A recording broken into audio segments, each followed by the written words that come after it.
Hello, my name is Lou Shalero, and I'm currently the chair of the Delaware State Emergency Response Commission, better known as the CERC. I'm also a member of Governor Jack Markell's cabinet, serving as the secretary of the Delaware Department of Safety and Homeland Security for the past 6.5 years. The Delaware State Emergency Response Commission, which was created in response to the Federal Emergency Planning and Community Right to Know Act, is comprised of representatives from various state and local government organizations as well as the industry. The primary focus of the CERC is to enhance state and local emergency response and preparedness capabilities through better coordination and planning. Thank you for the opportunity to share this important information about the training and preparation our dedicated volunteers and professionals do to protect the citizens, property, and environment of our great state.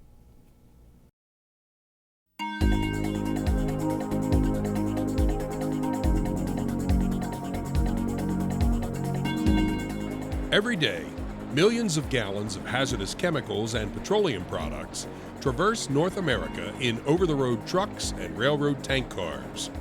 The production, transportation, and use of such materials are essential to the economies of the United States, Canada, and Mexico.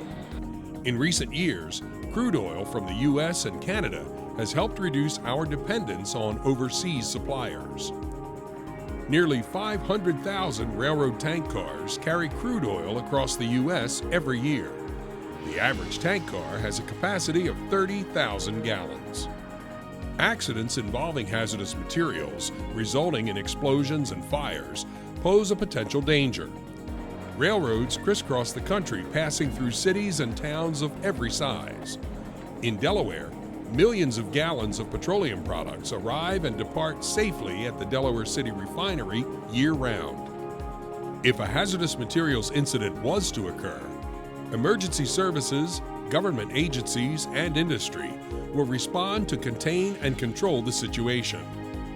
Their actions will be based on a multi-agency response plan developed and refined through exercises that include simulated incidents, allowing personnel from the various agencies to train on and refine their emergency plan. In regard to the LEPC, our mission is to ensure that communities are informed of hazardous materials in their neighborhood, that we serve as a forum for the communities and industry and government to discuss issues. We also are charged with ensuring that emergency response plans are in place not only from a municipality but also a facility perspective. So the LEPC actually does plan reviews and site visits to ensure that the emergency response plans that private industry has is aligned with the emergency response plans that the state and the federal people have. First, you have to identify what the risk or the hazard is that might occur that would need a plan. And then once that's identified, you have to figure out what the agencies will be playing a role in that, whether it's a hazardous materials incident, something with the Department of Public Health, the state police, any of the local jurisdictions. So once you have all the players, then you develop a plan, and it's a living document actually, because it's something that's developed. It's got to be tested as you have incidents, and you review if it needs to be modified or improved. You do that. So you go back to the adage of you have to crawl before you walk, before you run. So it starts with the identifying it, building it, and then you adjust it and modify it over time as it's tested. One of the things that we've had an advantage in the state of Delaware is that we have had the CERT team, the State Emergency Response Team, has been in effect since the mid-'80s. And that plan has been a unified structure command since that time. All of our firefighters and officers have been trained in that. So we have dovetailed that into the National Incident Management Plan, NIMS, and have been using ICS to make sure that all the agencies responding are prepared and able to work together in order to handle any type of transportation incident. The Local Emergency Planning Committee of Newcastle County, or LEPC, organized a full-scale training exercise that took place in August of 2014 on a railcar siding adjacent to the Delaware City refinery. In addition to designing the scenario, planners of the drill had to take into account the roles that the various responding agencies would be expected to play in working to contain and control the situation. The planning of the full-scale drill was truly a partnership. We engaged industry, the refinery, Oxy Chemical for their facility, Norfolk Southern, fire companies, DNREC, the Coast Guard. So it took a lot of coordination.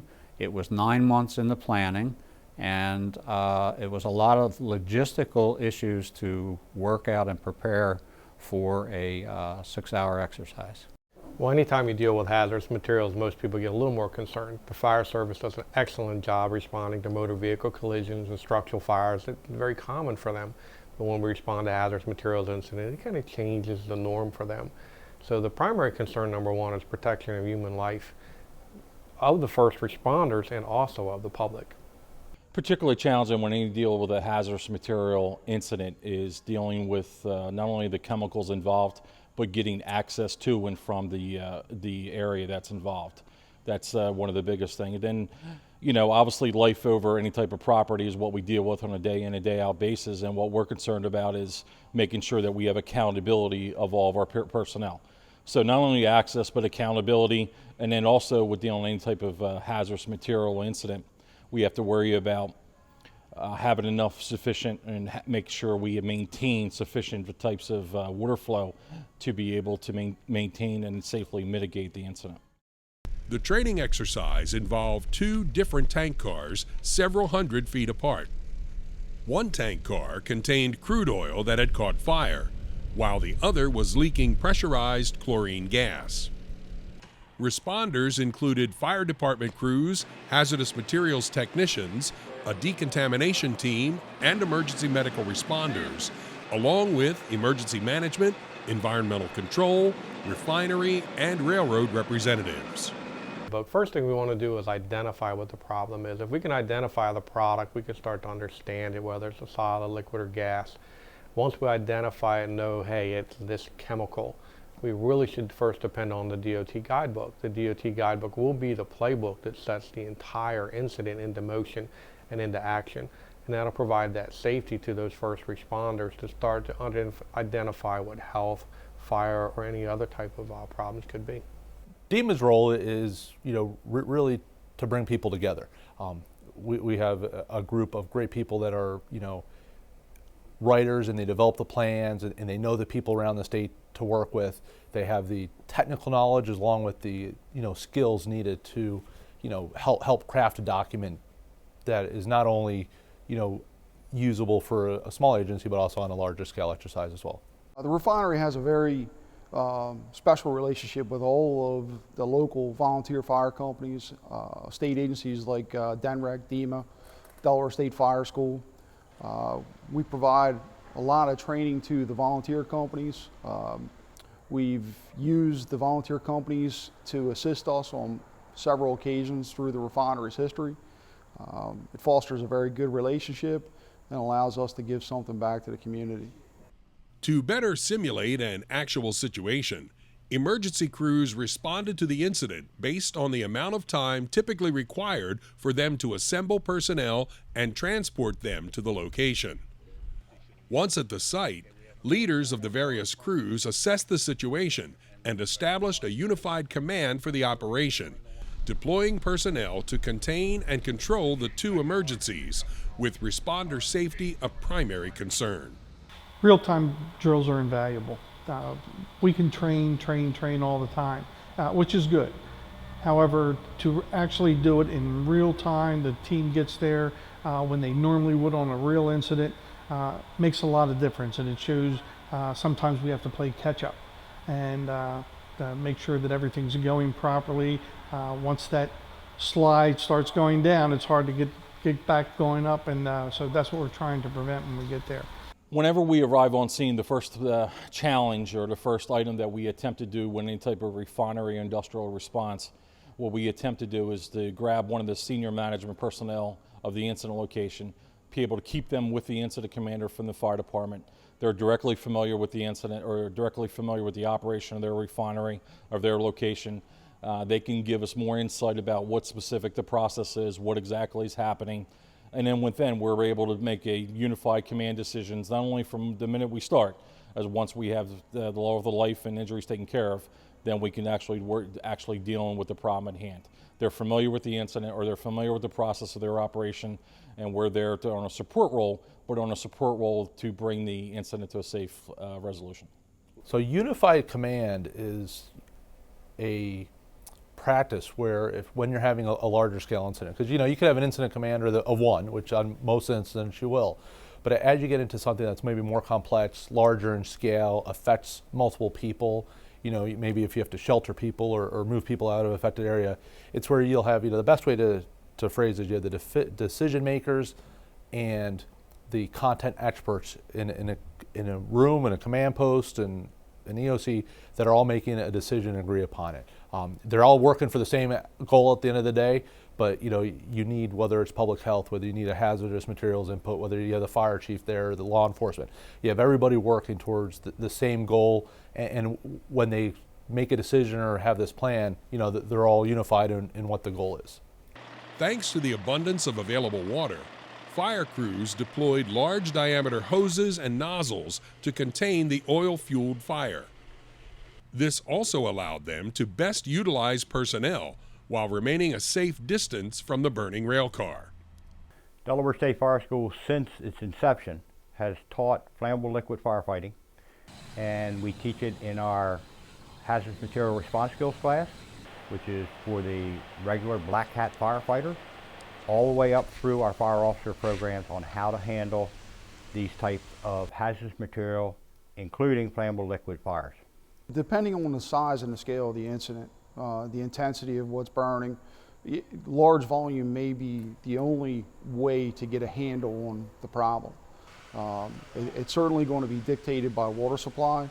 If you have available water, why not go bigger hose, bigger streams, apply more foam? It's going to allow you to get a handle on the situation a whole lot faster than using smaller diameter equipment. The normal residential room and content type of fire, you might be able to mitigate with 1,000 or 2,000 gallons of water if it's just a room and content type of thing. But this is a long duration type incident, not only for suppression of the fire, but for the extended cooling operation that would be necessary even after the fire is contained. At the same time, hazmat technicians prepared to climb atop the chemical rail car to contain the leaking chlorine, while the decon team set up their equipment to be ready to decontaminate the hazmat personnel once they finished working on top of the rail car. Decon team is usually the first hazmat response on scene. And when we get there, we determine what the product is. We work with the incident commander until the arrival of DNREC. We'll do some air monitoring, stuff like that, and then determine what level or degree of decontamination is needed for the patients.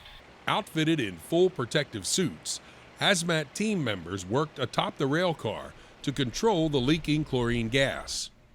When finished, they were taken through the decontamination stations and thoroughly scrubbed down before they were able to remove their protective suits. Depending on what the product is, will determine what level of suits the entry team wears also. Decon is usually one level below the entry level team. So they were going in on the day of the drill, they were going in on level A suits, so we would be in level B suits. Level A, of course, are fully encapsulated vapor-proof suits. That's the highest protection we could give any of our hazmat team people. So when they come out, it's a little more entailed in the decon. A little more safety precautions have to be taken just for getting them out of those type suits. We have 3 counties, 3 decon teams. The Newcastle County decon team is operated by multiple fire departments up in Newcastle. And they do a great job. They're our original decon team in the state. They've really set the forefront, not only in Delaware, but I think a lot of times nationally as far as how they do some things. Our Kent County team is a mix between our Kent County Fire Department, they're called Little Creek, and also with a Kent County EMA and paramedics. Sussex County is run by our Sussex County paramedics. And that's a very unique team because it's all medic-based and ran out of Sussex County EMS. I don't want to forget we have an industrial hazmat team called the NCIMRA for our Newcastle County Industrial Hazardous Materials Response Alliance. That's a godsend to us because What it does is takes people out of industry, which other communities already do, but the thing we do differently here in Delaware is we indemnify them. When the fire chief and the Department of Natural Resources pulls the trigger to activate them, they essentially become state employees. Now they're indemnified, and it relieves that responsibility to their corporate, which allows their corporate entities to let their people participate in a much more open fashion. Throughout the exercise, officials from various agencies, along with industry representatives, observed all aspects of the operation, compiling notes that would result in an after-action report that participants would review. This type of training is very important. It allows all of the response partners to understand what is necessary and what it takes to handle this type of emergency. If you take a plan or you take an incident and you see what went good with it and went bad with it, you know, the after action is where you could identify the pros and the cons, and then how are you going to adjust yourselves in your operation so you kind of reduce those cons or the things that happen negatively so it doesn't happen again. I think through the training and the cooperative efforts from all the entities within the state, we're a lot safer. Not only do we have the knowledge, but we also have most of the equipment and supplies that we would need to handle these type of emergencies. We have our challenges. Some places are a little more difficult to get water supply through, but we have a lot of the equipment, manpower, and training to get us through these type of emergencies. When dealing with hazardous materials incidents, the commitment to public safety on the part of various agencies is evident in the ongoing preparation and training Delaware's emergency responders undertake year-round. Cooperation among agencies and exercises such as the one held in Delaware City help to ensure the safety of the responders as well as those who live in or travel through the first state. The key thing here in Delaware is that we all know each other. And that's the key thing, is not to meet each other on an incident site, but to be involved with each other ahead of time, participate in your LEPCs, know your fire service representatives, know your EMA, so that when you do meet on an incident site, it's almost as though friends are meeting and you don't have to start from square one. That development of trust, understanding what your responsibility is. You can't do that when everything's already happening.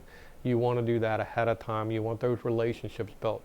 And that's really what I'm talking about, is building relationships ahead of time and having those partnerships pre-established.